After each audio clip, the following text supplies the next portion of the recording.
எல்லாம் அனுப்பி வச்சுட்டோமா, டாக்டர்கிட்ட இருந்து இன்னும் ரிப்ளையே வரல அப்படின்னு பின்னால இருந்து ஒரு குரல். ஒரு அம்மா சற்றுமுன்று கால் பண்ணி, மகனோட எஸ்பிஎம் ரிசல்ட் கிடைச்சிருச்சு டாக்டர். எனக்கு என்ன பண்றதுன்னு தெரியல. நெறைய மெசேஜ் வருது, ஃபோன் கால் வருது, வீட்டுக்கெல்லாம் வந்து கவுன்சிலிங் பண்ண போறேன்னு தொடர்புலாம் வருது. எனக்கு எத வந்து பின்பற்றதுன்னு தெரியவே இல்ல. இன்னும் யுபி அப்ளை பண்ண முடியல. இதெல்லாம் பத்தி எனக்கு புரியாது அப்படின்னு ரொம்ப குழப்பத்துல இருக்கேன். அப்ப மாணவரோட பள்ளி பங்குத்துவார். ஓகே, ஒரு மலாய்க்காரர். அவர் தான் வந்து இந்த தொடர்ப குடுத்து, இவருக்கு கண்டிப்பாக கேளுங்க. கண்டிப்பாக உதவி செய்வார் அப்படின்னு குடுத்திருந்தாரு அப்படின்னு நான் பேசிட்டு இருக்கிறப்ப டக்குன்னு பின்னால இருந்து மகன் வந்து, டாக்டர் நான் எல்லாம் அனுப்பி வச்சுட்டேன்மா. அவர் இன்னும் ரிப்ளை பண்ணலன்னு பின்னால இருந்து அந்த குரல். நான் சொன்னேன், தம்பிய கூப்பிடுங்கன்னு. ஓகே. ஸோ அவர் வந்து ஃபோன் எடுத்தப்ப, தம்பி என்னய்யா மெசேஜ் பண்ண அப்படின்னு கேட்டப்ப, ஹாய்ன்னு மெசேஜ் போட்டேன் சார் அப்படின்னாரு. ஓகே. டக்குன்னு அவங்க அம்மா ஏச ஆரம்பிச்சுட்டாங்க. நீ ஹாய்ன்னு மெசேஜ் போட்டா அவருக்கு எப்படியா தெரியும் அப்படின்னு. நான் சொன்னேன், ஓகே லவுட் ஸ்பீக்கர்ல வச்சு பேச வேண்டாமா. அதாவது தெரியாத, புரியாத மாணவர்களும் இருக்காங்க, பெற்றோர்களும் இருக்காங்க. வழிகாட்டுவோங்க அன்போட. ஸோ அந்த பையன்ட்ட சொன்னேன், ஹாய்ன்னு போட்டா நம்மளுக்கு வந்து நிறைய மெசேஜ் வருவையா, அதனால வந்து உடனடியாக தெரியாது. ஸோ முதல்ல வந்து உன்னோட எஸ்பிஎம் ரிசல்ட் அனுப்பி வச்சுட்டு, என்ன விஷயங்கள் விவரங்கள் வேணுமோ ஒரு குரல் பதிவு, இப்பதான் டெக்னாலஜி இருக்க, ஒரு குரல் பதிவுல இருந்து கண்டிப்பா கேட்டு அனுப்பு. உண்மையிலேயே நிறைய மெசேஜ் இருக்கு. ஆனா நிச்சயமாக என்னோட உறுதி, எல்லாத்துக்கும் நிச்சயமாக வந்து அடுத்தடுத்து வழிகாட்டி கொண்டு போவேன் அப்படின்ற ஒரு விஷயம். ஸோ அப்பதான் கேட்டேன் வந்து, சூரமேட்டோ டெலிகிராம் குரூப் சேனல்ல வந்து நீ இருக்கியா அப்படின்னு கேட்டப்ப, இல்ல சார் எனக்கு அதை பத்தி தெரியாது அப்படின்னு. ஸோ இந்த நேரத்துல தான் பாருங்க, ஒரு மலைக்கார பங்குத்துவோக்கு வந்து நம்ம நடத்துற இந்த விஷயம், இந்திய மாணவர்களுக்காக நடத்துற விஷயம் வந்து தெரிஞ்சிருக்கு. இன்னும் நமது இந்திய பெற்றோர்களுக்கும் மாணவர்களுக்கும் தெரியாமையும் இருக்குதான் நண்பா. ஸோ கண்டிப்பாக நல்ல உள்ளங்கள், நட்புறவுகள் பரவலாக இந்த விஷயத்தை வந்து பகிர்ந்துக்கிறீங்க. இந்த ஆண்டு பல ஆசிரியர்கள் அடிச்சிருந்தாங்க, அரசு சார இயக்கங்கள் வந்து அடிச்சிருந்தாங்க. எல்லாமே வந்து இந்த தகவல் வந்து பகிர்ந்துக்கிறீங்க. கண்டிப்பாக வந்து நன்றி. ஆனா இன்னும் தெரியாத, புரியாத மாணவர்களும், பெற்றோர்களும் இருக்காங்க.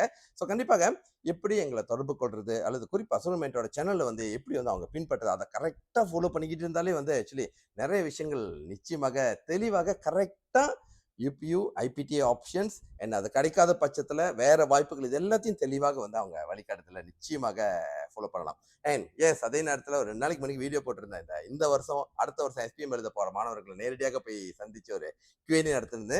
அதுக்கப்புறம் வந்து யூபியூ கைடன்ஸும் நேரா வந்து கொடுக்க முடியாத டாக்டர் அப்படின்னு நிறைய இடத்துல இருந்து அழைப்பு. அவன் சொன்ன மாதிரி யூபி கைடன்ஸ் நல்லா சிஸ்டமேட்டிக்கா எல்லாத்தையும் உட்கார வச்சு, அதனால தான் ஜூம் செஷன் ஒரு நாளைக்கு 3-4 ஹவர்ஸ் போயிட்டு இருக்கு. ஓகேங்களா.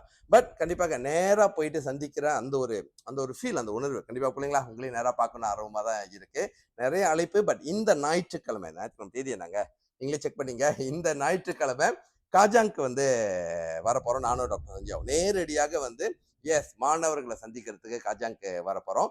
ஸோ எப்படி எங்க வரப்போறோம், எந்த இடத்துக்கு அப்படின்னு கீழே வந்து எனக்கு காஜாங் லொகேஷன் ப்ளீஸ் அப்படின்னு கமெண்ட் பண்ணீங்கன்னா யாரை தொடர்பு கொள்ளலாம், அதோட ஏற்பாட்டாளர் மிஸ்டர் நிலவன் அவரை தொடர்பு கொள்றதுக்கு உண்டான எண்களை வந்து கண்டிப்பாக பகிர்ந்துக்கிறேன்.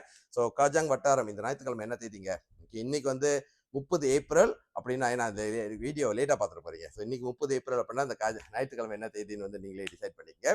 ஏன்னா இந்த ஞாயிற்றுக்கிழமை மதியம் 3 மணிக்கு காஜாங்க் வந்து நேரடியாக மாணவர்களை சந்திக்கிறதுக்கு ஒரு இடத்துக்கு கண்டிப்பாக வரும். எந்த இடம், விவரங்கள் இது எல்லாமே எஸ் கீழே வந்து எனக்கு காஜாங் லொகேஷன் ப்ளீஸ் அப்படின்னு டைப் பண்ணி அனுப்புங்க. கண்டிப்பாக அதோட ஏற்பாட்டாளரோட தொடர்பு வந்து பகிர்ந்துக்கிறேன். ஓகே. ஸோ நண்பா, கண்டிப்பாக நான் சொன்ன வர விவரங்கள் புரியுதுங்களா பிள்ளைங்களா? எஸ் ஆய் வணக்கம் சார் அப்படின்னு மட்டும் போட்டு அனுப்பாதீங்க. என்ன விவரம், என்ன கேள்வி அப்படின்னு தெளிவாக கேட்டு அனுப்புங்க. நிச்சயமாக every one will be address, every one will be assisted. எல்லாருக்கும் உங்களுக்கு உண்டான வழிகாட்டுதல் நிச்சயமாக வழங்கப்படும்.